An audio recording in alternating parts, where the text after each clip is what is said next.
तमगुण शिव की पूजा की थी भस्मागिरी ने।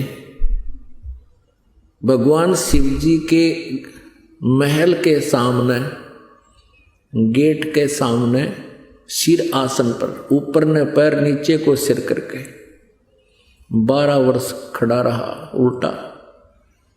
एक दिन पार्वती जी की प्रेरणा से, प्रार्थना से भगवान शिव ने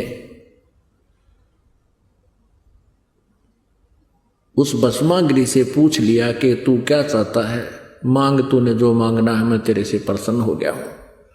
अब भस्मागिरी ने कहा कि भगवान आप वचनबद्ध हो जाओ तब मांगू। भगवान शिव जी ने सोचा भी तपस्वी आदमी है, के मांगेगा, एक सिद्धि मांग लेगा, दे दूंगा। भगवान शिव जी ने कहा ठीक है भाई मांग ले, मैं वचनबद्ध हो गया। तभी उसने वो साधना त्याग दी, खड़ा हो गया और कहा कि आप अपना भस्म कंडा दे दो। भगवान शिव जी के हाथ में एक कड़ा था, उसमें ऐसा सिद्धि युक्त कर रखा था भगवान शिव जी ने कि जिसके भी सिर के ऊपर वो ऐसे करके भस्म कह दे वो जल जाता था, नष्ट हो जाता था, भस्म हो जाता था। इस बात का ज्ञान था भस्मागिरी ने। और भस्मागिरी किस लिए उपासना कर रहा था कि भस्म कंडा लेकर शिव जी से, और शिव जी को मारूंगा, भस्म कर दूंगा और पार्वती को अपनी पत्नी बनाऊंगा।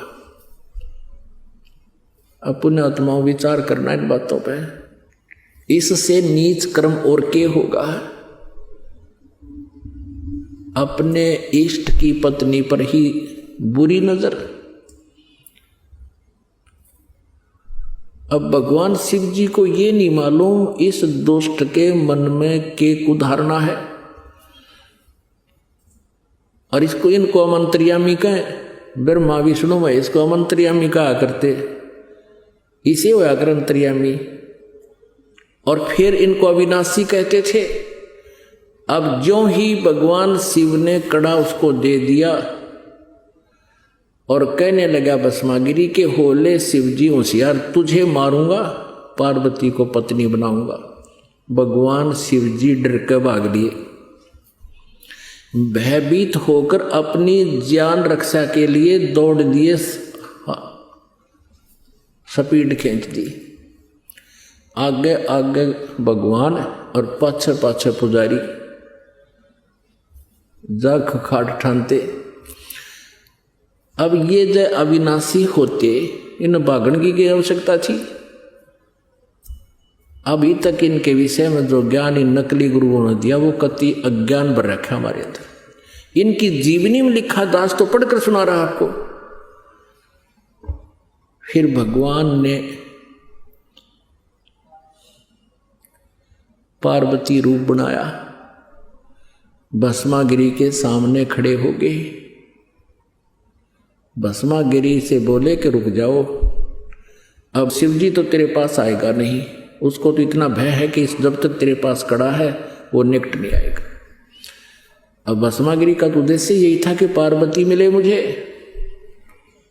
आगे आपको इस कथा का पता ही है कि भगवान ने फिर उसको गंडहत नाच नचा के और उसी कड़े से उसका हाथ ऊपर ले आकर के ऐसे नाच इस हाथ को ऊपर कर, इसको नीचे कर।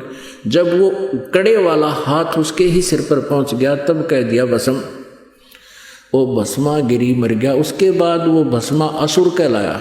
भस्मागिरी से ये गिरी, पुरी, नाथ, नागा, सन्यासी, ये सारे शिव जी के पुजारी हैं। तमगुण शिव के